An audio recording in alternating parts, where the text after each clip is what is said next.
Well, holy shit. I actually managed to do it. After procrastinating for ages, I finally managed to produce an audiobook version of the Lunatic Fringe book. It's currently available on all Amazon sites, audible.com, and shortly on iTunes. And if you're the page-turning type, it's also, of course, still available in Kindle form, paperback, and hardback on Amazon. 10 hours and 10 years worth of Blue Skies Magazine's articles, all available to you right fucking now, including a few author's notes and even an apology or two. Enjoy.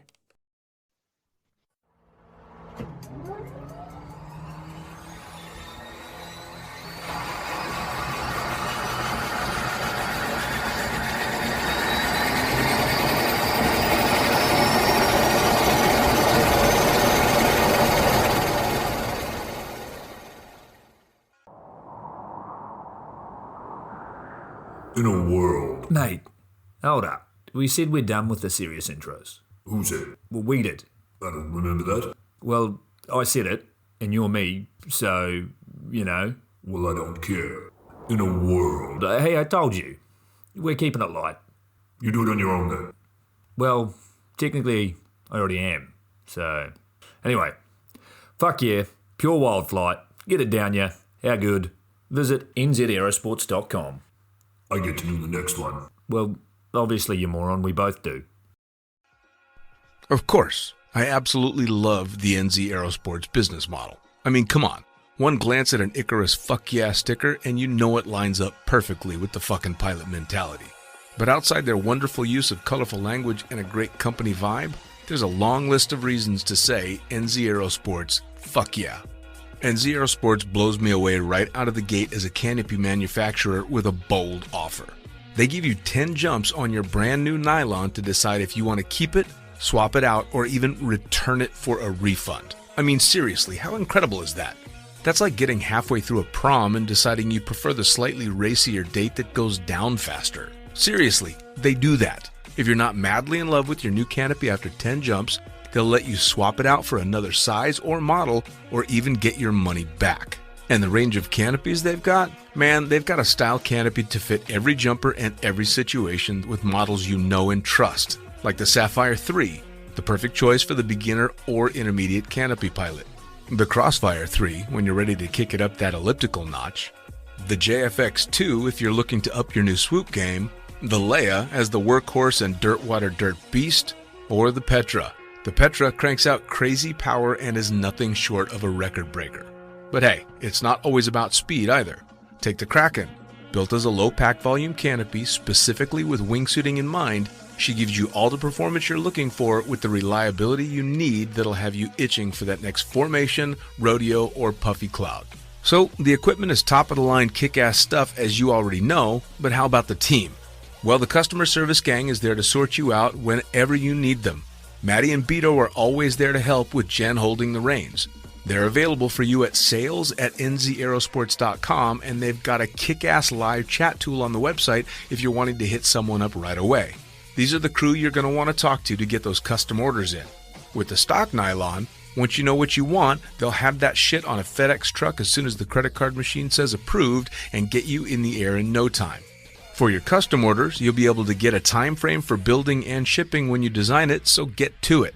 And demos. They've got demos in the US available from their partner Rock Sky Market. The whole US demo fleet is there with Sapphire 3, Crossfire 3, Kraken, JFX2, and Leia canopies in a range of sizes. They also offer student and tandem demos in the US. Bottom line, every step of the way, NZ Aerosports is there to get you what you need, and I personally couldn't be happier to be teamed up with them here on Lunatic Fringe. And now, time to get started with Lunatic Fringe Into the Void, brought to you proudly by NZ Aerosports. Fuck yeah!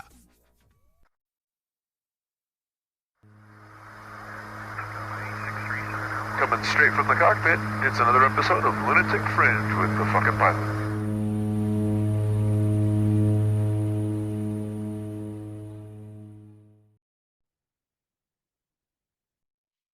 Ready, set, go!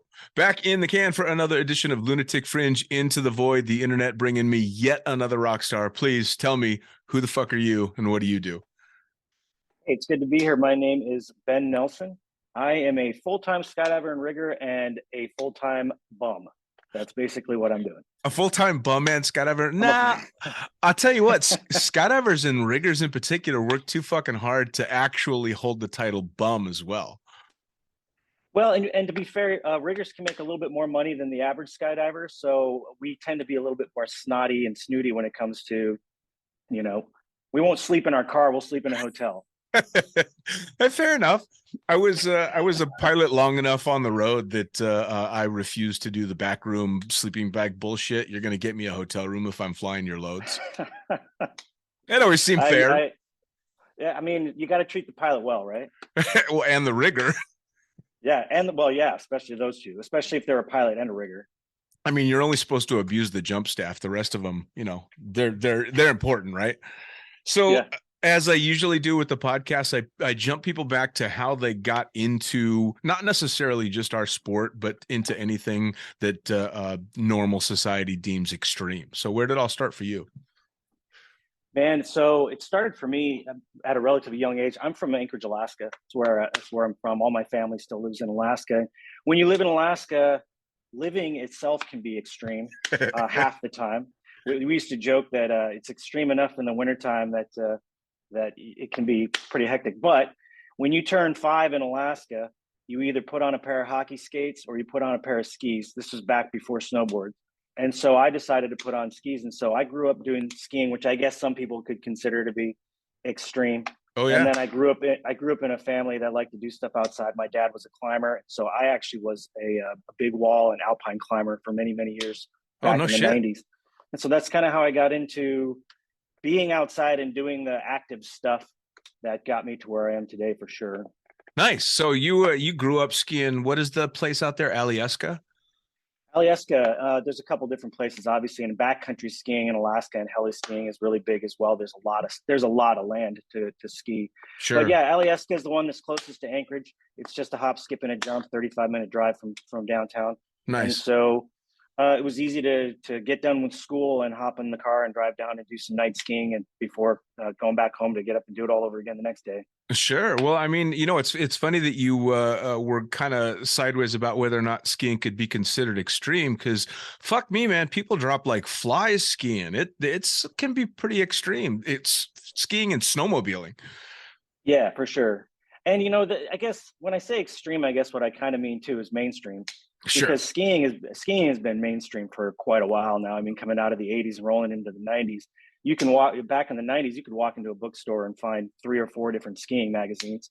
I would say that would make it more mainstream. And so some people would say, oh, it's not super extreme, it's more mainstream. But yeah, man, some of the extreme skiing that you see back home in Alaska, they used to do some of the extreme skiing championships down there in Valdez, which can be very dangerous. And yeah, man, a lot of people have gotten themselves hurt or killed for sure. But when it's something like you grow up with, it might be extreme for someone in Florida, but not very extreme for other people that grow up in the areas where you can ski. Sure. I mean, I grew up in Northern California and skied Lake Tahoe my whole childhood and didn't consider skiing itself extreme, again, for the same reason you just said. You grew up with it, until the first and only time I've ever been on a snowboard, which is also the only time I've ever knocked myself unconscious. And it had to be taken down the slope. Yeah, well, I don't remember any of that. I only remember the second stupidest question a doctor has ever asked me, which was, how long have you been unconscious? Oh, my gosh. And you're like, I don't know. I was unconscious. Exactly. So now tell me a little bit about the big wall climbing, because I have a lot of friends that have done a massive amount of big wall climbing, and it's always intrigued and scared the shit out of me. Really? I guess it just depends on how, like I said, if you grow up doing it. My dad was a climber. He was one of the first people to do a winter traverse of Denali back in the 60s. Oh, wow. They didn't summit, but they traversed it.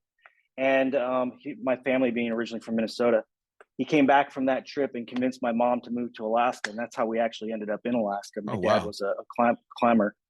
And so, I had all the old gear. You're playing around with dad's gear in the garage. He doesn't really climb much, didn't really climb much anymore, but next thing you know, you're out just climbing anywhere. In Alaska, you can practically throw a stone and find a cliff to climb, And then, by about the mid-90s, you started seeing some more rock gyms starting to pop up. Anchorage got its first rock gym, and then it got its second rock gym. And so, again, it was easy to get your friends after school, go over to the rock gym and start climbing. And then in the summer times, what are you going to do? You're going to be outside camping and hiking and doing all that other stuff. Sure. And then that just eventually morphed into doing bigger and bigger trips. And next thing you know, you're doing routes on El Cap and you're doing climbs in Yosemite, some stuff in northern Pakistan and a few other places like that. But yeah, when you grow up doing it, it's a gradual thing. It's not like you start off by going and doing a big wall. Sure. You're doing all kinds of smaller stuff for years. And then eventually you've built up the skill and the gear to go do some of the bigger things. Sure. In fact, that's kind of what got me into skydiving. I had, by about the mid 2000s, we started to see more of the Shane McConkey base jumping stuff that was coming out, especially when it came to ski base jump. And I thought it would always be neat to go back and do some base jumps on the climbs that I had done back in the 90s. And so that's kind of where I got this idea of like, man, I really want to maybe go back and do that. So sure, that steered me in the direction of skydiving, but it wasn't something that was really on my radar for very long at that point in time. Well, it's kind of funny that you say that. When big wall climbing actually entered my consciousness as far as being something that I thought was super amazing, it was because a group of guys came out from the valley and said they all wanted to learn how to skydive so that they could start flicking the stuff they were climbing in the valley. And none of us instructors knew who the fuck these guys were, but it turned out they were the Stone Monkeys. This was Ivo Ninov and Nick Martinez and Ammon McNeely. We taught those guys how to skydive so that they could go on to become the badass base jumpers that they are. And then you find out Potter was probably in that mix. Yeah, Dean Potter was a skydiver on his own by then, but that's the reason I knew who Dean Potter was when I did a little flying in Lodi, because I'm like, oh, dude, you're freebase. You're that guy. Holy shit, you know? And it was because of the climbing stuff. And I've always done the gym climbing and a little bit of outdoor sport, but the big wall stuff always scared me. So having these guys, nervous on a skydive always used to crack me up, because I'm like, you guys can handle like 3 days of sheer terror, but a 30-second free fall is making you nervous. Yeah, I wouldn't consider it sheer terror. I mean, when you're in the midst of it, you learn to train your mind. You learn your body is already trained to do what you need it to do. Now you got to train your mind to do it as well. And so, I think in a lot of ways, it's like non-skydivers looking at skydivers, and they say, I don't know how you could ever do that. Well, after 12,000 skydives, we've built our mind up to that. It's just something that we do every day. And big walls were kind of the same way for me.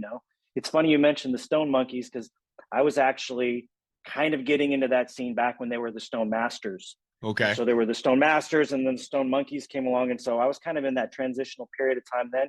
And it's funny when you look at the advancement of big wall climbing, by coming out of the 80s into the early 90s, the thought of doing a climb on El Cap meant that you better be prepared for 2 days. Well, by the time Dean Potter rolled around, they were flashing that shit in 2 hours. Yep. And so I was in that time frame where we were doing routes that are now being done in a couple hours. We were doing them in about 12 hours. Wow. Get up and be there before the sun came up, and you were off and back to picking up some pizza by the end of the day. That's just epic, man.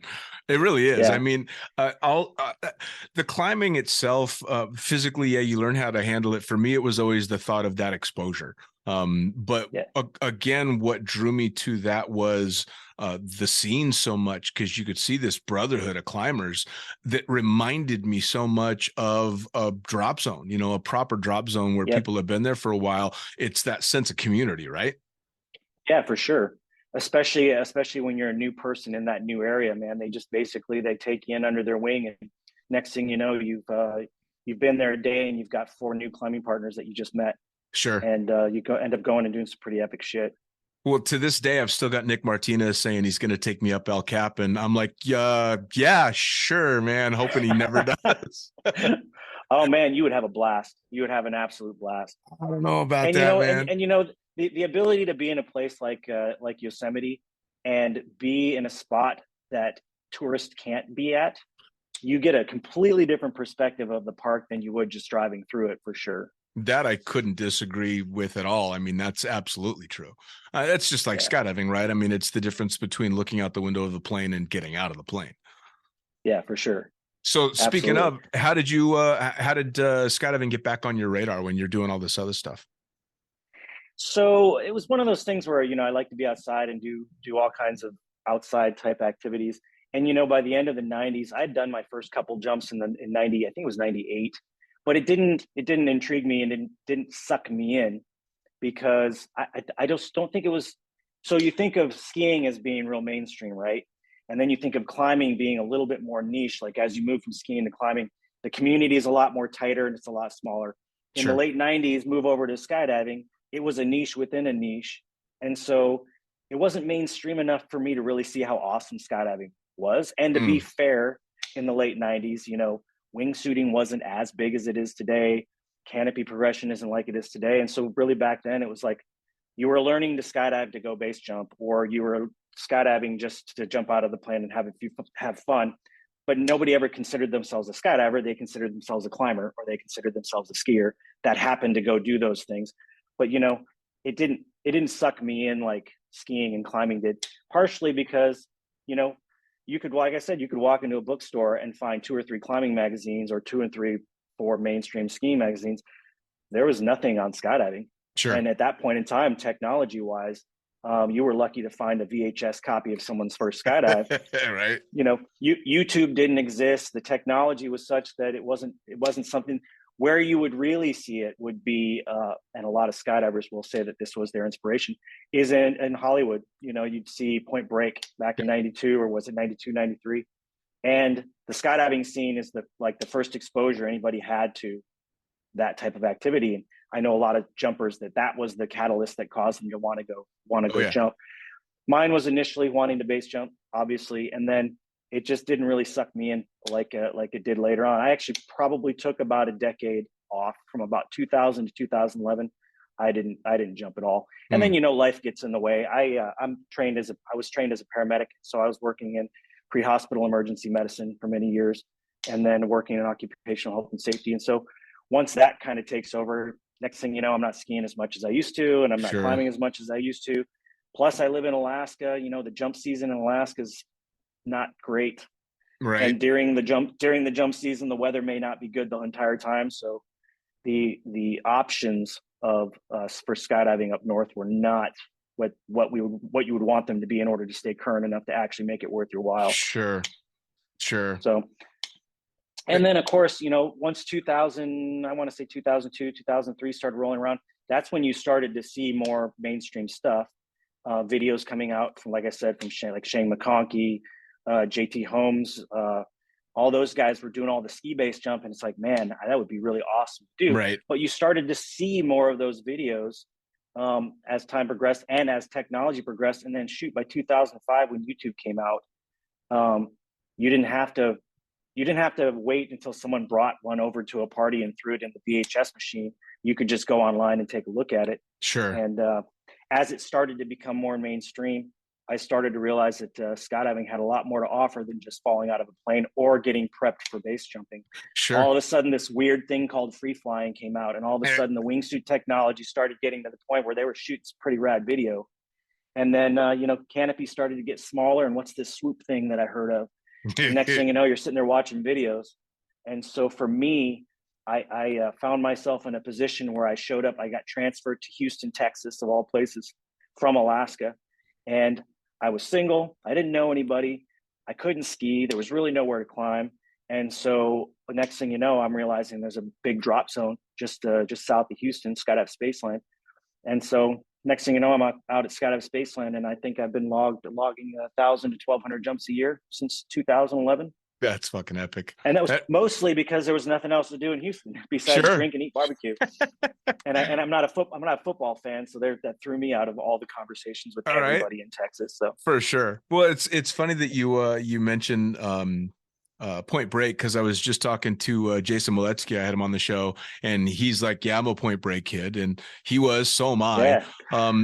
And I think the only reason that skydiving sucked me in much quicker was I had Paris Valley very close to me, where all the rock stars that were, making Chronicles and all these badass videos were, and they were always running on a TV. So I was actually exposed to what was possible right away. So I was, there when Zipser and Omar El Hijalan and all these guys were starting to do, and you're like, oh my God, what's that? Instant fucking hero worship with these guys, and so I had that input that you didn't have, or I could have seen it going the same way.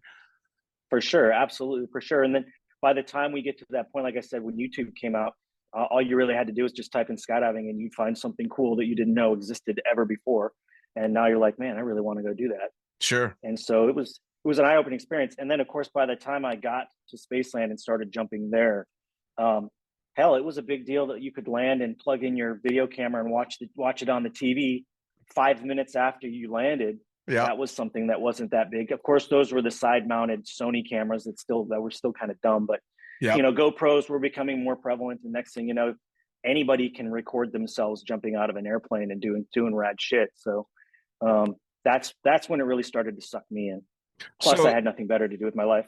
Fair enough. Well, but so you're doing the paramedic thing, which in itself is its own fucking extreme sport. I mean, holy shit, that you've got to have some pretty wild experiences from stuff like that.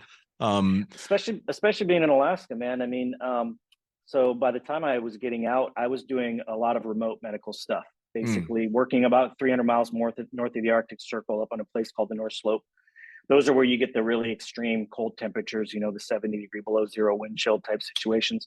And as a paramedic, most paramedics are trained for city type operations. So you're going to be with a patient for maybe 12 to 15 minutes while you're transporting them and stabilizing them. Working out in the middle of nowhere, Alaska, you might be with a patient for 2 days while you're weathered in. And so the experience of that, it was like an extreme sport in some cases for sure. Now the slope, that's the drilling, yeah? Yeah, so the North Slope is one of the main drilling operations areas for a couple of the major producers. BP was up there at the time when I was there. I want to say Arco was there for a while, ConocoPhillips type scenarios. It's just slightly farther south than Barrow, which is the farthest north in the continental United States you can get, which is right there. You're right there on the Arctic Ocean. So what a fucking wild place to be. Yeah, it is pretty wild, especially when you consider, Alaska's so big. I mean, 2.5 times the size of Texas, right? Yep. I know Texans like to say everything's bigger in Texas. I used to like to tell everybody in Texas when I met them, oh, you're from Alaska. I was like, yeah, do you know what you get when you divide Alaska into two? You get Texas being the third largest state. I always hated that. But with the size comes a diversity that you don't see in many states. So we were talking earlier before we started recording about you being down in Juneau. Yeah. Juneau is very almost like a rainforesty type situation. Obviously they get snow in the wintertime. You move up to central Alaska, it starts to get more mountainous. By the time you get to central Alaska, you hit the Alaska Range, and it's the tallest peaks in the country. Yeah. And then once you get above the Brooks Range, they call it the slope because the Brooks Range mountains come down to a spot, and then from that spot all the way to the Arctic Ocean, it's just flat and it's a gentle slope all the way to the water. And so you'll land in the North Slope of Alaska, and on a clear day, you can see in any direction as far as the eye can see, and it's just completely flat. There's no forest, there's no trees, there's no mountains, it's just flat. And then, then you see polar bears and you see caribou and you see all these different creatures. And it was an experience for sure. It had to be. I mean, especially going up there when your line of work is to deal with people who've seen the worst of it. I mean, yeah, that's in itself. I mean, that takes a special mentality to be able to cope with people in that type of situation regardless, but to be in the situation that most likely is what got them there as well. So you're not just taking care of somebody else, you're making sure you don't end up in the same boat as them. Oh, absolutely. That was actually kind of my transition. So I transitioned out of pre-hospital emergency medicine into occupational health and safety. And I think at the time, the people that were hiring me to do that type of work kind of thought that those things coincided, and they really don't when you think about it. Pre-hospital emergency medicine is about cleaning up after the fact, right? And occupational health and safety is about preventing those things from happening in the first place. Sure. So it was a natural transition for me to come out of that pre-hospital emergency medical mentality into occupational health and safety. because I was able to, present to the people that I worked with, like, these are the things that can happen. Let me show you. Like, let me tell you what can happen if we don't take care of this up front. And so it was a very natural transition for me to make that move. Well, and occupational health and safety must have been made the transition into becoming a skydiver very easy for you in being able to identify potential hazards and start to think safety orientation instead, especially when you're starting out with a sport that can be deadly. Yeah, for sure. Risk assessment is something that we do on a daily basis. Just getting out of bed and driving our car and doing all the things that we do, we have a certain amount of risk that we're willing to take. Some people are willing to drive down the road with their knees on their steering wheel, eating a hamburger with the radio cranked up and their phone in their hand, and other people aren't. But when you start looking at that type of stuff in regards to skydiving, certainly risk assessment, risk mitigation is one of those things that makes it a lot easier, at least for me, to see how safe skydiving actually is, at least modern day skydiving actually is. Sure.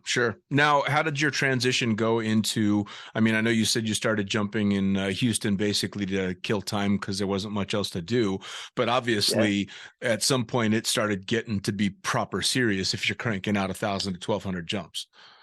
Yeah, for sure. After a while you start, that was really the mainstream part of it for me when skydiving started to become more mainstream and you could see what was going on. Talking about climbing back in the 90s, you could go find, Stone Masters 5 or anything that Don Osmond was doing in the day. You could get a video of it and watch it. Well, by the time, we're talking, this is about 2012, 2013, 2014, we were starting to see some of the super rad videos coming out of places like Dubai, right? And now you're starting to be able to see what can be done. And next thing you know, you're like talking to your buddies, you're like, let's go try that. We could probably give that a shot. Right. That might be when the risk assessment phase in my skydiving career was not where it is today, but you don't know what you don't know in some cases. Right. But you go out with friends and you try something and the next thing you know, it works. And you're like, holy shit, that worked. Let's go try this. And then you're doing something else. And the next thing you know, hey, I see they're doing a rad camp in Arizona. Arizona Arsenal's throwing on a rad camp. I'm going to go out there and check that out. So next thing you know, I'm leaving Houston and I'm going to Arizona and I'm going to California, Paris Valley, popping down to Sebastian during invasion, right? Yeah. And so next thing you know, you're meeting friends, you're making friends, you're doing new stuff, and you're looking, what can I do to help, push myself? And in some cases, it was pretty awesome to be around and be in positions where we actually were pushing the sport in different directions that hadn't gone yet. And to be a part of it on the ground level was a pretty interesting time for sure. Oh, it had to be. Especially as you start out in the sport when you're seeing it kind of just hit the ground running, and to be able to see this amazing transition over the decade that you kind of took off, come back to it and seeing where it's gone in that time off, and then all of a sudden find yourself pushing it in even new directions. How cool is that? It was absolutely amazing, and I never expected to be in those positions. But, when you jump as much as you do, it turns into a situation where that's just a natural direction that it ends up taking. Sure. Now, you see quite a few people getting in and they do a few jumps and it's fun and it's all fine and good. And then after about a year, they trickle out and they go back to whatever it is they want to do, or they move on to something else. We're seeing a lot of people nowadays getting into skydiving just a base jump, or getting into skydiving and after a year or two, they're trickling over to paragliding, sure, or other activities like that. But yeah. Well, and that's all good. I'm firmly of the opinion, once a skydiver, always a skydiver, just because of the community. I know people that haven't jumped in 20 years that are still very active members of the skydiving community because you form such amazing bonds with people so quickly. It's that foxhole friendship mentality, right? You put yourself through extreme situations with people, even just a few times, and you figure out who that person is on a fundamental level that you don't usually get to do with people. Oh, absolutely. For sure. When you're dealing in situations that can be considered extreme, you build, it's almost like a brothership that's, they say brotherships forged in battle, or brotherships forged in commonality, or things like that. Yeah, I can absolutely see that. Absolutely. Well, and then you start taking those core groups and pushing it in all these different directions. I know you've got big stuff coming up that is all kind of forwarding things and pushing into new directions and doing all these amazing trips and stuff. I mean, how did all that come about? So there came a point in time, I think it was right around 2016, where I was getting out of working in the oil industry, and I was considering leaving Texas. And I was approached by the owner of the Drop Zone, Steve Boyd Sr., and he asked if I would be willing to come work as the manager at Skydive Spaceland Houston. And I hadn't really considered working in skydiving at that point. You know, I'd been a tandem instructor for a while, but you know, a tandem instructor in the sense that I can now go to a bar and pick up a girl and be like, yeah, I'll take you skydiving, right? Yep. I was current enough to be safe, current enough to get laid, right? But I wouldn't consider myself a professional skydiver at that point in time. Been on a few world records and things like that, but it wasn't my job. It was just a hobby that I did on the side, and I happened to have some good times doing it.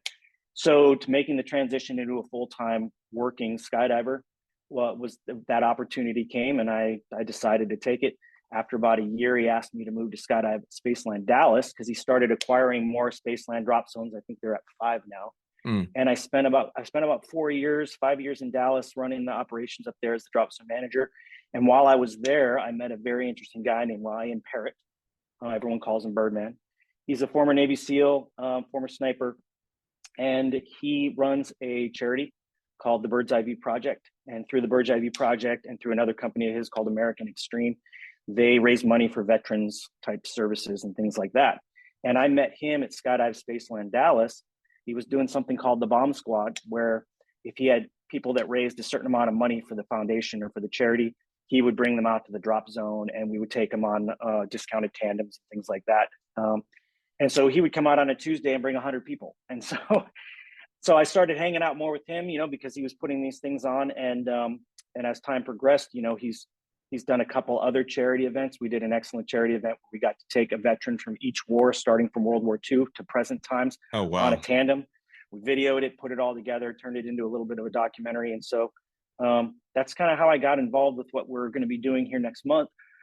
But it's all been to raise funds for different veterans charities and veterans organizations through that Bird's Eye View Project and through Ryan Parrott.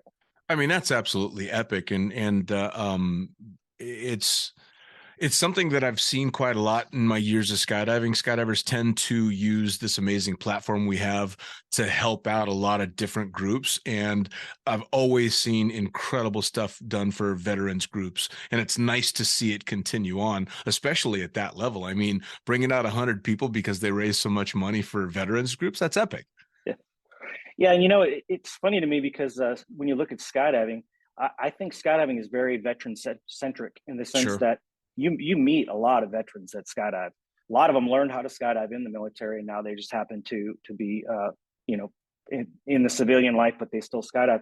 When I was a manager at Skydive Spaceland Dallas, I probably had, I want to say half my staff was probably veterans or currently serving military members. Wow. So skydiving, military stuff kind of go hand in hand, I think. And so it makes sense that that's something that we can use to help progress some of these projects. Sure. Well, I mean, I not to disparage some skydivers, but the military has such an amazing work ethic that they make fantastic staff.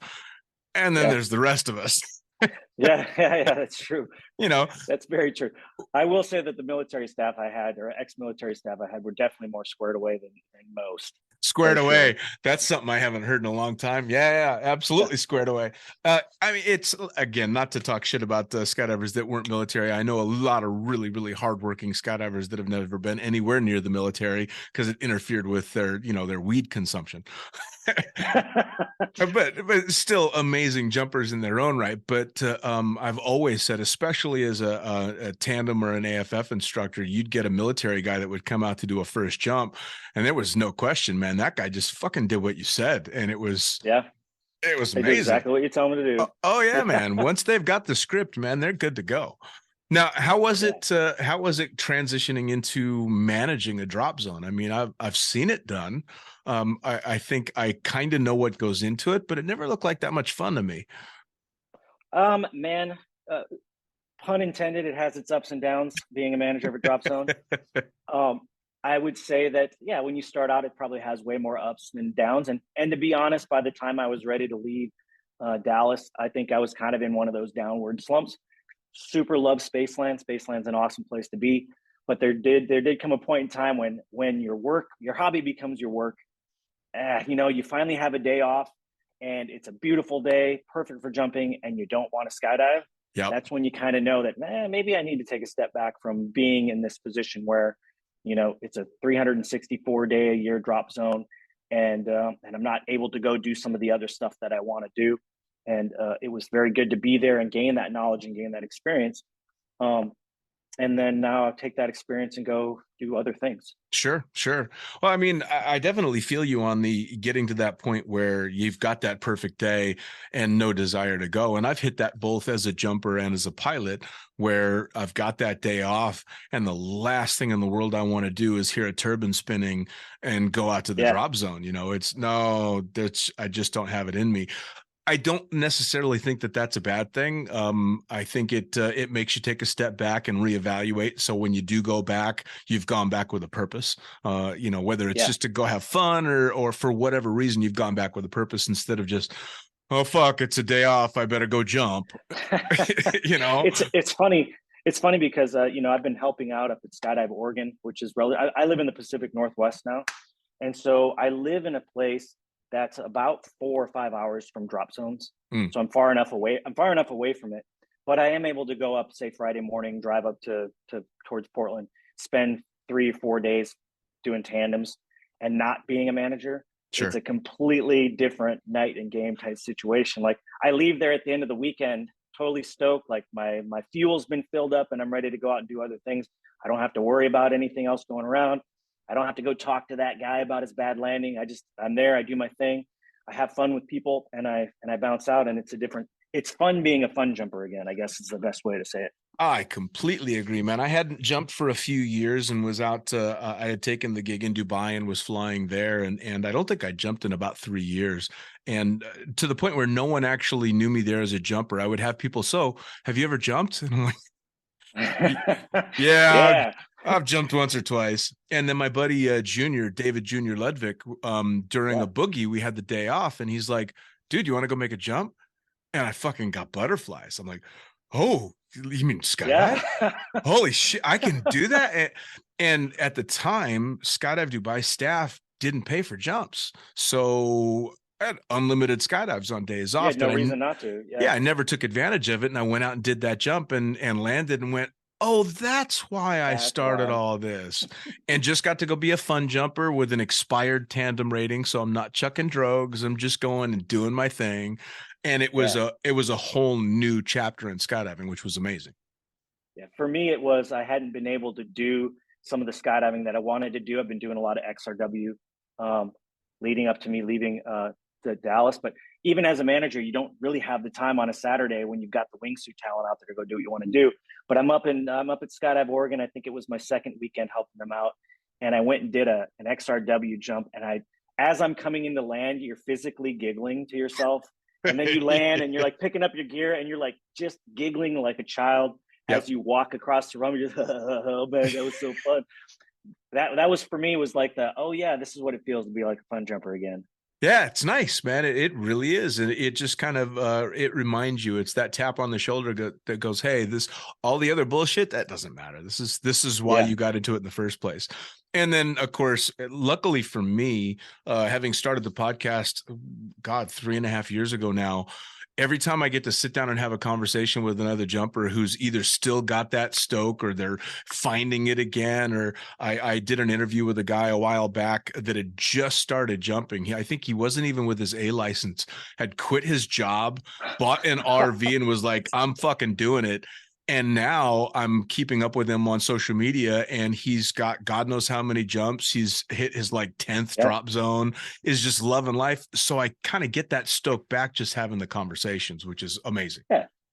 It's hard sometimes to remember that we all started somewhere. Yeah. And I mean, coming in from your first couple jumps, you're giggling. I was giggling the same way I was giggling on jump number 12,000. Not amazing. In from an XRW jump. There's not too many sports you can get that from. Yeah, for sure. There really aren't. Yeah. Now, tell me about this big project you got coming up next month. So we're doing what's called a human performance project. This has been in the works for probably since 2000, maybe 18 is when I first had the conversation, 19, about this project. And so it's been a long time coming, but we really started in earnest this last year, doing the training and getting the stuff need to go do this trip. The plan for this trip is we're going to be hitting all seven continents. We're going to be doing a skydive or a base jump. We're going to be doing a marathon on each continent. We're going to be doing a swim, which isn't really a swim, but we're jumping in the water. It's more symbolic than anything else. And we're trying to do it all in 7 days. And I know there was a group that just went and did something very similar to ours this last week. They were just doing the jumps. And so it's been fun watching their progress. But we're going to be doing that sometime around mid-February. I think on the 15th is when we're scheduled to leave. So it's been a challenging experience as we've been planning for it. But I think the rewards will pay off in the end, and it's going to be a challenging trip, but certainly going to be one for the books. I mean, a jump, a marathon, and a dip everywhere you go. Damn, that's ambitious. Now, granted, I'm not running a marathon on every continent, just so everybody knows. I'm gonna get my runs in. We have a lady that's coming on this trip that's active military EOD. She's going to be running a mile on each continent wearing the full bomb suit. And then there's some other smaller stuff that's going to be going on, but all of this is in an effort to raise funds and awareness for the projects with Ryan Parrott and the Bird's Eye View project. That's, I mean, super spectacular and really creative as well. I mean, that's the kind of stuff, especially nowadays in this unique personal media driven landscape that we have, to be able to come up with stuff like that and put that energy towards a good cause and not just followers on Instagram is spectacular. For sure. And this event is it's very specific on what we are trying to raise awareness for. I mean, some events are like, oh, we're just raising veteran awareness, but we're actually focusing this event on suicide. Specifically veteran suicide, first responders, everyone that's coming on this trip that's going to be doing the activities are either ex-military, current military, or ex or current first responders, paramedics, firefighters, police. And so we've been focusing on that. I think it was right about the time we started talking about it, Ryan Parrott's sniper partner had just committed suicide. And so he was looking at the projects that he's been doing as a whole and saying, hey, what can we do to not just to raise awareness, but what can we do to actually help people? Sure. And so that was the genesis of the project as a whole. Well, I mean, that whole list that you named is all the top of the list for victims of suicide, are they not? Correct. That is correct. Statistically, when you're looking at the statistics, I want to say that suicide on a whole is on the rise. Oh, yeah. Sure. But when you look at those specific categories, not doing a univariate analysis on it, but doing a multivariate analysis, you start to break it down by age groups and by gender and by job types, and things like that. I think the average is still 22 veterans a day kill themselves. And I know that number amongst first responders, police, firefighters, paramedics is on the rise as well. Not quite as bad as that. So sure. Part of the background stuff that everybody doesn't see about this project is the people that are going on this, that are going to be doing all of the skydives, the marathons, and the swims. They are actually, this is being treated as an experiment. So most of them are ex-special forces, high speed, high impact on their bodies over time. A lot of them are ex-military now. And so, you're looking at suicide as a whole and you're saying, what does the VA do for veterans when it comes to suicide stuff? You go into the VA, they say, yep, you looks like you got some PTSD, here, take some drugs. And, it's not a long-term solution by any means. And that's probably why it's the numbers are so high, even still with veterans. But, all of these athletes have come together. They have spent time in the medical community over the last year. They've been getting brain scans and they've been getting all these different things so that by the end of this training cycle and by the end of this event, they're going to come back together. They're going to get reevaluated, and hopefully they can start putting together things to say, what can we do specifically health-wise for people to assist with this problem that we have of suicide, not just handing them some drugs and saying, good luck, right? Sure. Because we're seeing a tie between the emotional and mental aspect of depression and suicide, and the fact that you used to be high speed and now you're taking medication and you're not as active as you used to be, and now you're not physically where you need to be, And all of that is a perfect storm that comes together that takes people to the lowest point of their life. And next thing you know, they're making a decision that nobody wants them to make. Sure. Sure. You know, it's funny. I just literally last night I recorded an episode with Jason Moletsky, which will actually air before this one, where he talked about being drawn to skydiving because he was at a really dark point in his life. And he said he went out to make his first jump, not giving a fuck if the parachute opened. And he made that first jump.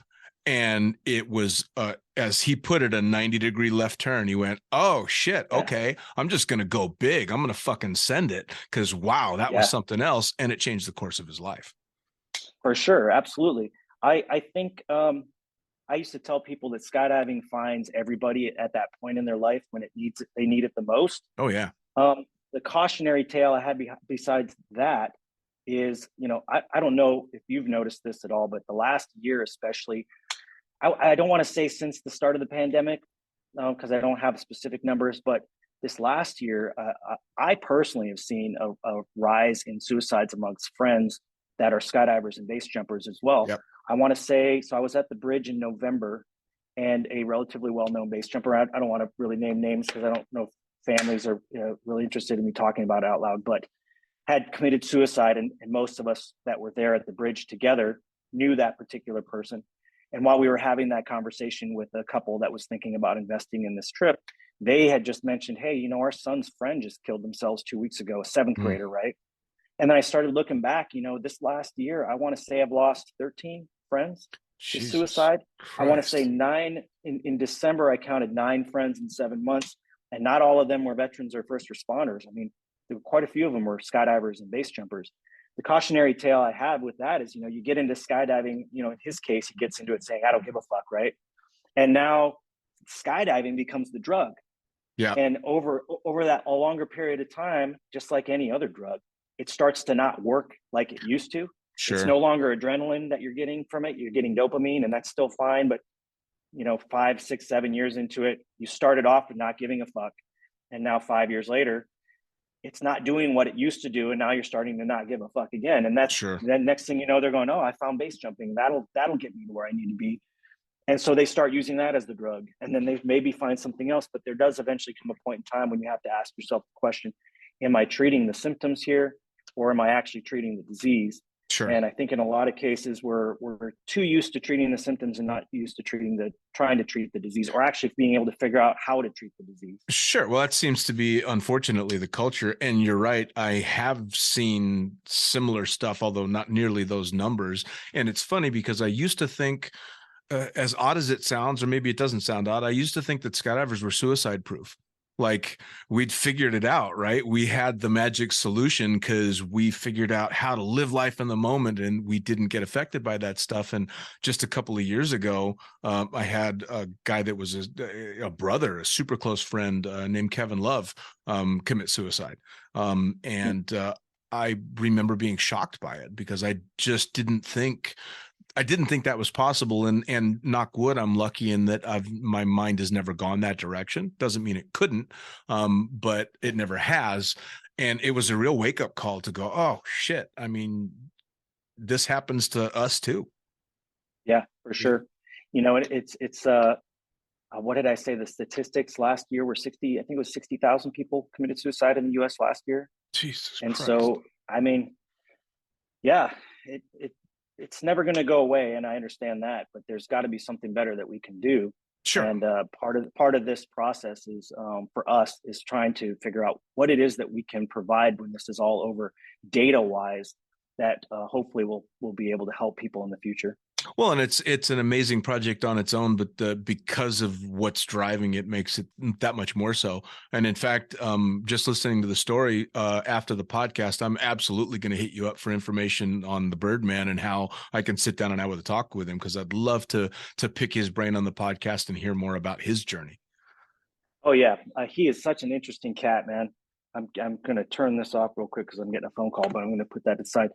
Yeah, he loves to talk about his projects. He loves to talk about charities, and he's a lot more eloquent than I am. So if you ever get an opportunity to have him on, he's I joke around that I've got a face for radio and a voice for silence. He's got a face and a voice for radio and TV. So you'll be able to have a much better conversation with him about it. No, man, this has been the brainchild.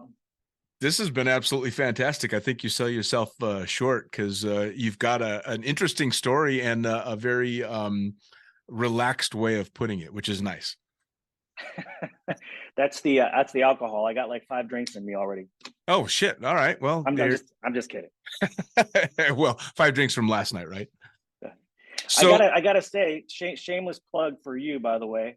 So I was thinking about, you sent me a note last week about coming on the show, and I was getting really excited about coming on. I was like, if you had asked me 8 years ago, so for a lot of the younger air sport people out there, younger skydivers, younger base jumpers, younger paraglider pilots, all those people, they probably don't even remember Blue Skies magazine. But it was one of my favorite, like my monthly thing that I liked the most was coming home and seeing the Blue Skies magazine. And then obviously the cherry on top of Blue Skies magazine was flipping to the very back at the very end after reading all the rad articles and reading the fucking pilot article. And so if you had asked me years ago that if I'd ever be on a podcast with the fucking pilot, I would have laughed in your fucking face. So this has been a real treat for me. Oh, that's awesome, man. It's shameless plug. It's funny because all these years later, after all those articles, I still can't believe they let me write half of the stuff that I did. And I've got all the old magazines, and I'll flip through every once in a while. And I compiled the book a while back, and as I'm, proofreading it and doing all that stuff, I'm going, oh, Jesus, I put this in print. Oh my God. No wonder my articles were always in the back of the magazine. Yeah. I just figured that they were anchoring it at the very end. Like it was a treat. You get all the way to the end, but no, and mentioning your book, I actually have that book on Kindle. I got it when it came out. And so I occasionally go through and flip through it. You wrote another one too that I like too. What was it? The Accidental Stripper? The Accidental Stripper. Yeah. Yeah. That was kind of a mix of both the books, because that's how I, no pun intended, fell into stripping.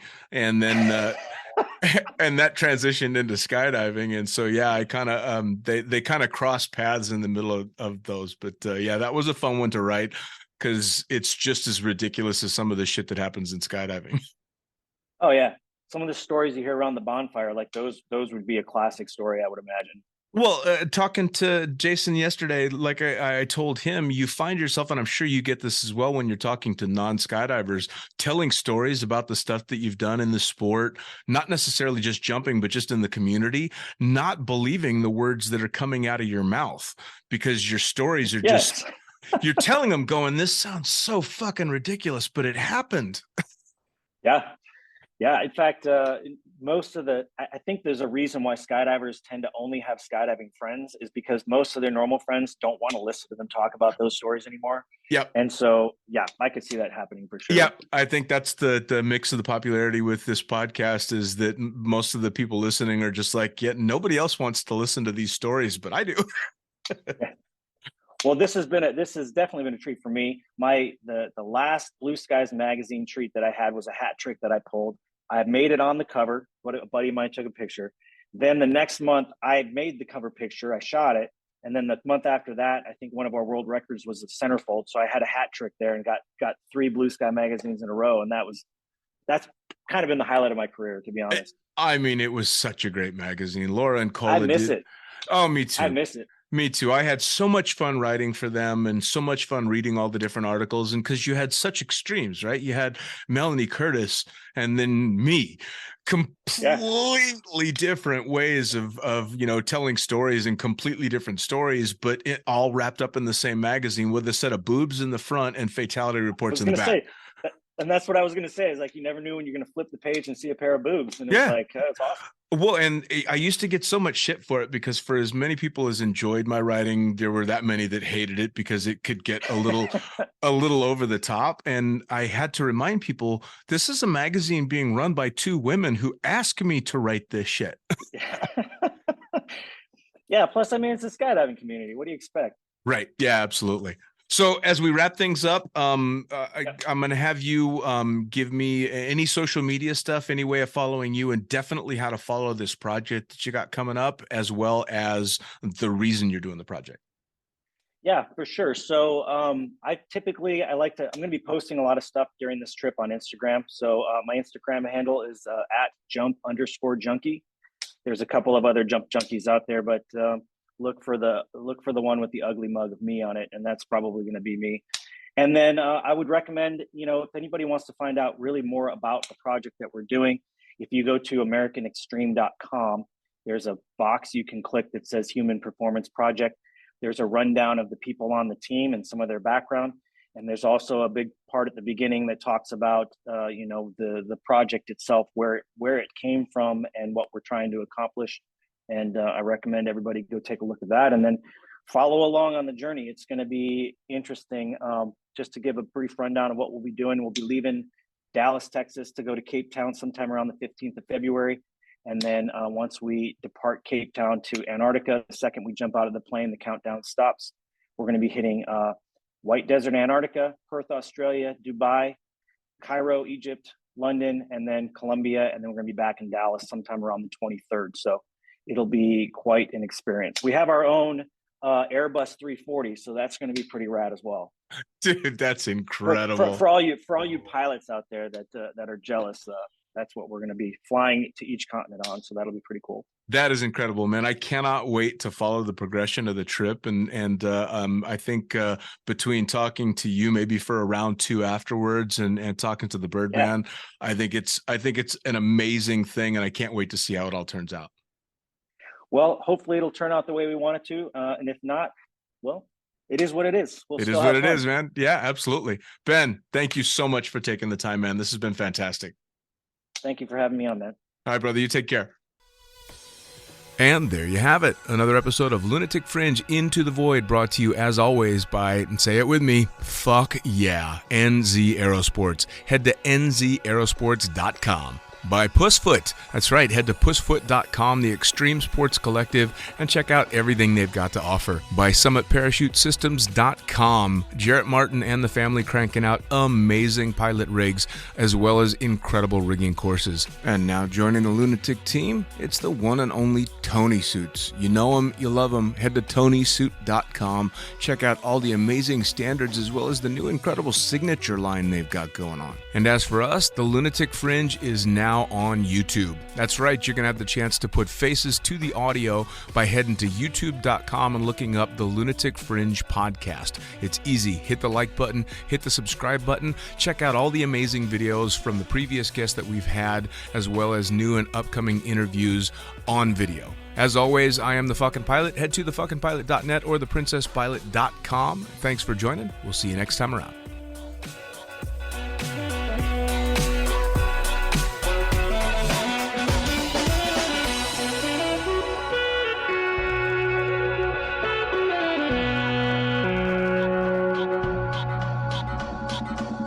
Thank you.